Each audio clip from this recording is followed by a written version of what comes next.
the fate of every living soul on earth is your responsibility. That's the pattern, isn't it? You refuse to sacrifice the ones you hold close.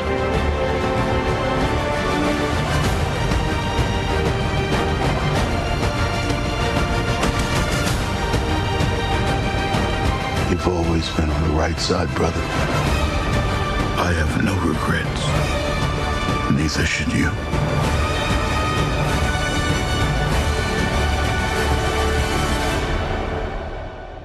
I need you to trust me. One last time. I do, Tom. He's so good. That, of course, is the latest Mission Impossible. It's been blowing up the box office this week for, of course, its range of death-defying stunts as performed by Hollywood legend Tom Cruise. Joining us now is the man behind those missions, the Kerry man who has worked in stunts and films include Mission Impossible, James Bond, Gladiator 2, Adventure and Safety consultant Mike O'Shea. Mike, good morning. Morning. Wow. Great to have you back with us again. So I can imagine you're the man who probably had that line, I need you to trust me. Because Tom Cruise and Paul Mescal, whatever else, they have these stunts to do, but you're the man who has to coordinate it. They have to trust you. Yeah, I suppose my role is kind of, I suppose it's a more of a background role in the sense of designing stunts and building it. So it's like a bit like the ramp and stuff like that is, that's... The stunt coordinator comes up with a concept first actually Tom Cruise comes up with a concept and then feeds it out to a team of engineers and stuff like that. And then it came to me with the idea to design it and to build it as well. And is everything possible generally? Or are they coming from a non-practical, non-pragmatic point of view? Do you ever have to say, that's just not going to be safe for people to do? I think that happens in a lot of industries and particularly the film industry because you've got creatives and you've got, like I say, creatives and practicals, I'm not a creative, I'm a practical, And that, it can be quite hard. Whereas I think with Tom Cruise, it's a different level. He's actually very, very practical. Is he? So when he looks at something, he actually thinks it through and he's processed it. So it was actually very interesting talking to him and going through stuff with him, like for the ramp particularly. He really understands how it works. Okay. And he gets himself involved in every single aspect of it, which is very interesting, The ramp, so this was on the last Mission Impossible. I just watched a clip of this yesterday. So you were behind designing and building this ramp. Yeah. Are you into architecture? How do you... No, is it just kind of life? It's rope safety, yes. I suppose my background in the film industry is something new. What does Tom have on him there now, Mike? Base jumping shoes. He got a base jumping shoes on for that, yeah. But has he got nothing on him right now until he pulls a cord? Yeah. Bloody hell. It's not, but I would have thought there's some sort of CGI AI thing going on there, a rope on him. And then he did this 6 times. In one day. It was the only day we got that the weather was good. Wow. And that morning we'd actually had to melt all the ice on it with salt. Did you? On the ramp it was covered in ice. We had to melt all the ice and then dry it. And then do it, Okay, so what part of the world was this one? This was That's in Norway. Yeah, You were back in Norway again for the most recent Mission Impossible wasn't it? Well, it's north of Norway, a place called Svalbard.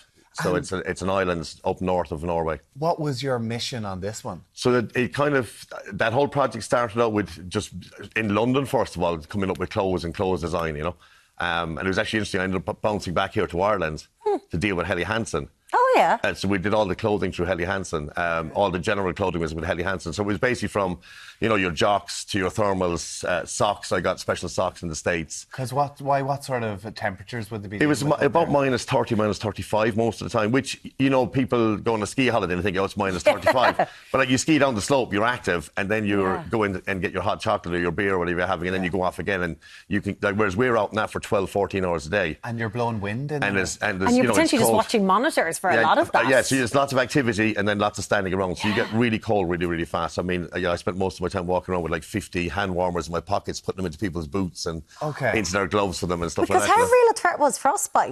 It's quite high up there because of inactivity, While you think, we're pretty active and, we're very active, but then when you start shooting scenes, and then certainly we started getting into the whole wind and stuff like that, where we're blowing wind at the cast. And we're throwing snow in front of it to give it the effect of snow, So, they're actually feeling like minus 60, minus 55, minus 60 at that point.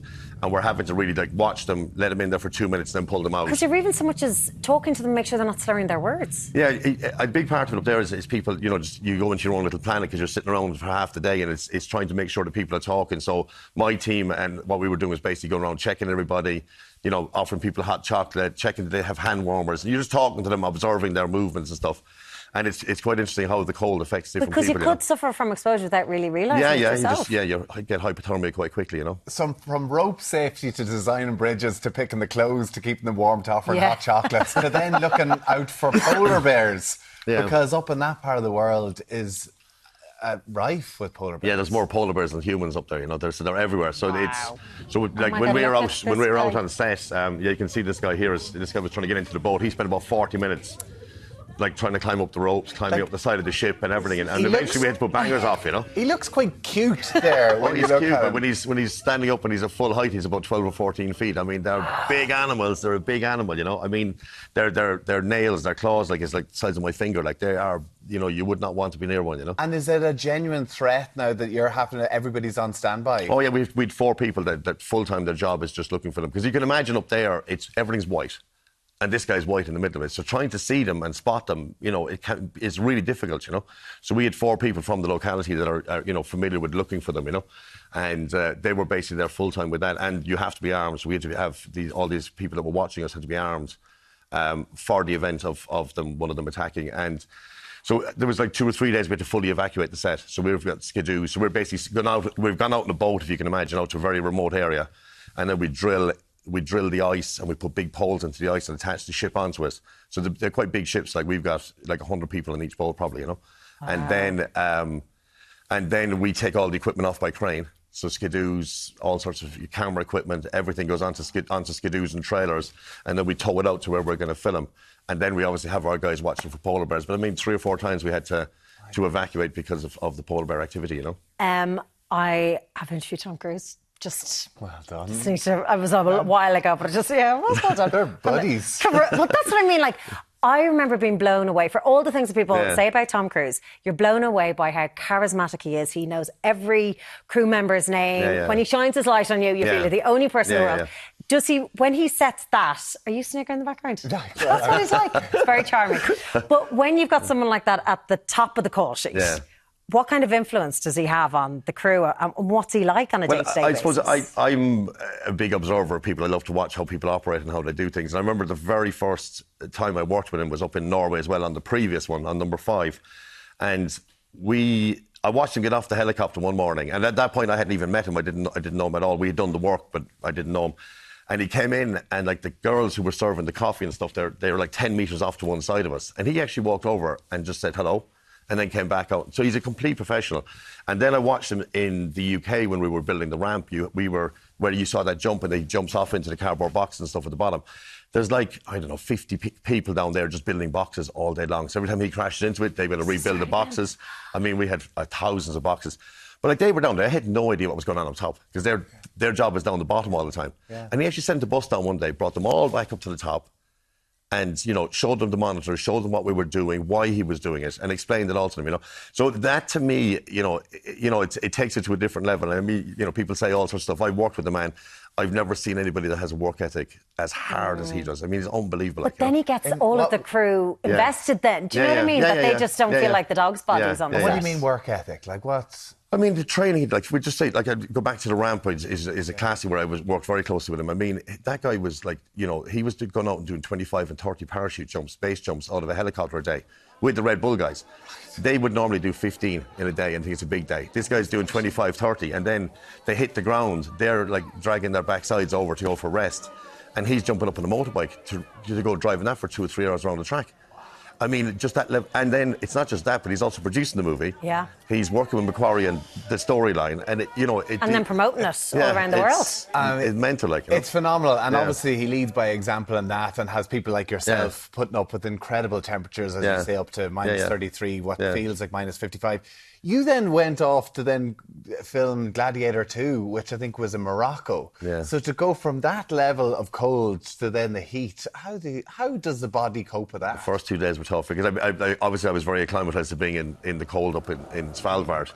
and then just basically jumped on a plane, landed in Dingle, put one bag down, picked up the summer bag of clothes, and was on a plane the next day to Morocco, out into the desert. And it was like, yeah, it was plus 30 there. I actually, for the first 2 days, I thought I was going to die. I didn't know what was going on with me, you know? It was just like... I can imagine. Yeah, that was really tough. What's Pedro like? I'm obsessed with him from watching The Last of Us. What's he like on set? I haven't had huge engagement with him, okay? But again, you know, he seems like a real gentleman. I worked with him on 2 or 3 different movies, and like he's an absolute gentleman. Like, yeah, there's lots of people out there work really hard. Paul Mescal, again, another guy. I mean, the amount of effort that he was putting into his stunts and the training for them was phenomenal. Like, I mean, I did actually manage to get Barry's tea bags and a bag of potatoes into his trailer when he arrived. You know? And a pair of GA shorts as well. Oh, he was in those, yeah. I had the Kerry slag with him as well. That didn't go well. But like, listen, you're going to some of the most extreme areas in the world, but you live in Dingle, one of the most beautiful areas in the world. Yeah. Do any of the stars? Do you ever kind of put it out there? Do you ever want to come and visit? It's funny, off the back of Mission, Hayley Atwell came over and visited for a few days, and then we've got as I call him, my new Kerry man, John C. Reilly is a good friend of mine, but that's not through the film industry, so he's based in Kerry now, so we spend a lot of time hanging out. From Step Brothers? Yeah. No way. And what? So they come down. Like, but I mean, it must be nice for you to be able to see them on set, but to actually show them the remote. You know, yeah, it's not. Look, I mean, it's like everything else. If you build friendships up, you know, you build them up with different people. You know, but I mean, the last mission was amazing in the sense that, you know, the crew and everybody together. Like Simon Pegg, you had your man Greg Tarzan from Top Gun. You had an amazing crew of people, and everybody just jumped in. It was like being on holidays with a bunch of friends. Like, you know. Is there anyone that you'd really like to work with? I don't at the minute, to be honest, because I had a bad experience in the last few years where I wanted to meet, you know, they'd say, don't meet your hero. Yeah. Yeah, sometimes. Who? Tell me in the break. Tell me during the news. Never say. Okay, we'll come back with the text messages later, exactly who it is. Finally, you're just back from Bahrain, working on a project. I don't know if you can tell us what... Not really, no. No? Okay. Not at the minute. After the event, when it's out, I was 12 weeks in There might be capes involved, though. Or some of the cast wearing capes? There might be someone special people involved, yeah. Brilliant. You're just back. How long were you filming over there? 12 weeks we were there. We only filmed for 3 days, but it was 12 weeks preparation time because we were working on an island off of Bahrain, small little island called Hawar. I'm back to the daily now of rope safety. So I'm back into rope safety, starting again Monday. I'm back on the road again. I'll be up in Ballina and County Mayo on Monday and back down in Kerry then with Liebers the following week. So, yeah. My goodness. That's what a job, isn't it? Mike, listen, thanks so much for coming in to see us again. Thanks, guys. Blowing us away with some of the footage there. Great stories. Even the polar bear is amazing. Mike O'Shea, adventure and safety consultant in the film industry, along with many other hats. Great to have you with us. Thanks, guys.